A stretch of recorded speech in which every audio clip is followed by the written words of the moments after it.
Good morning. Hi, you all. I'm so glad to be here. I'm going to send out a quick video on the criteria of hospice eligibility. We need to make sure that we are all aware on how to work as a team going through this. Why? Because when you know better, you do better. You have credibility, you will shine, and then you're confident with your team, with the patients and the family, and with the facilities in our community. You're going to be able to bridge the gap of communication anywhere and everywhere you go. And I want to give a shout out to Joe. Just wait to see what I learned from him today. So we are always assessing pain, respiratory, nutrition, always assessing. Now, always is a word we're using because our CAP scores mean that we always focus on these three things in order to be an excellent hospice. So the goal is always comfort with the patient in mind in each of these areas. And I'm not just talking about the clinical staff, the chaplains, the social workers, the marketers. When you're out there and you are visually watching people, you can see the pain and distress from each of these areas. And we count on you to share that with us. So watching below, we're going to go through. Remember, there was a pain video on MSIR because it's an effective and easy way, not only for pain, but with respirations and restlessness with the end stage disease. Respiration is not just about, breathing below 88%. It's about the muscles and the exertion and the time for recovery and maybe even education on using oxygen. Nutrition's not just about weight loss, it's about dysphagia, constipation, incontinence. Hey, albumin, that's in 5 other disease criterias. So let's move forward. And before we move forward, I can't do it without focusing first on why we do what we do.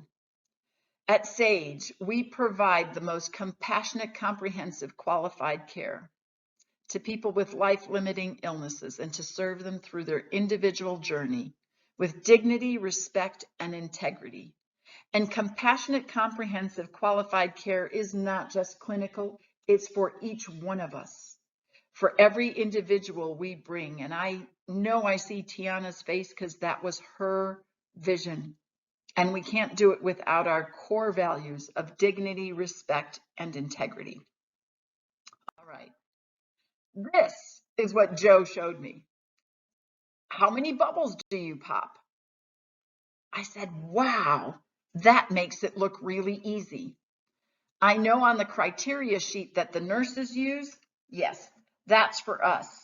But this makes it really, really easy for us to share with other family members about how many bubbles do they pop.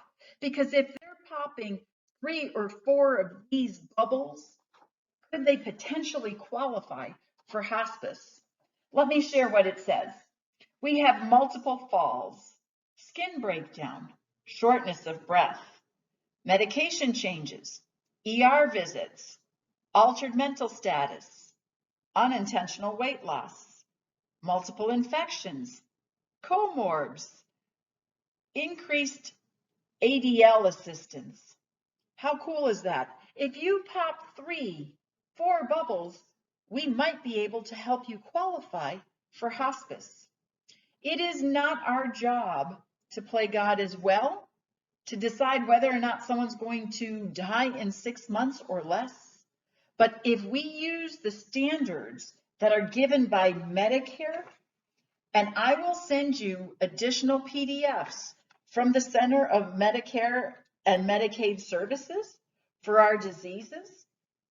We've copied them and made them available in this simple cheat sheet.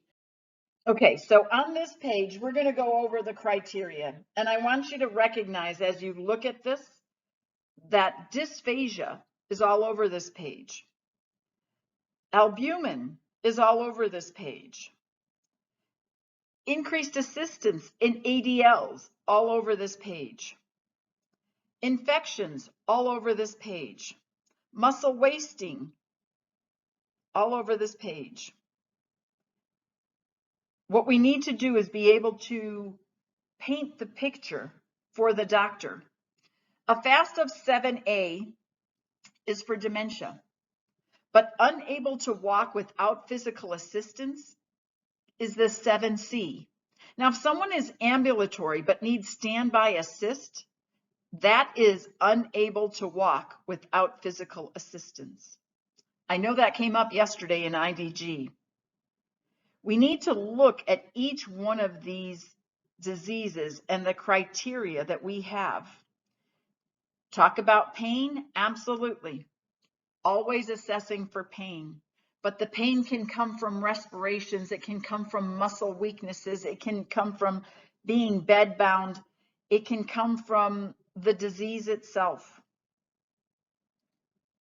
Respiratory, it's not just an RA of less than 88%, but you realize that that's a criteria for ALS, that's a criteria for COPD, that can be a criteria as well for heart disease.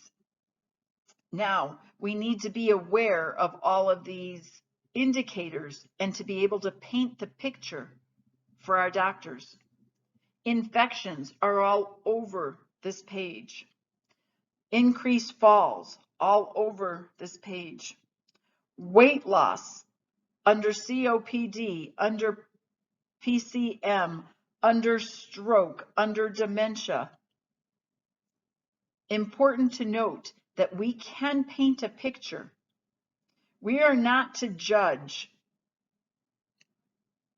how fast someone's decline is going to happen. What we are doing is indicating the declines that are happening and that will continue to happen as the disease progresses. So the key is, if you're not sure when you're doing an admit or an eval, or you see someone out there, look, you can look at the bubbles and decide how many bubbles does this patient pop, and could they potentially qualify to be on hospice. And because of that, they're able to come and we're able to serve.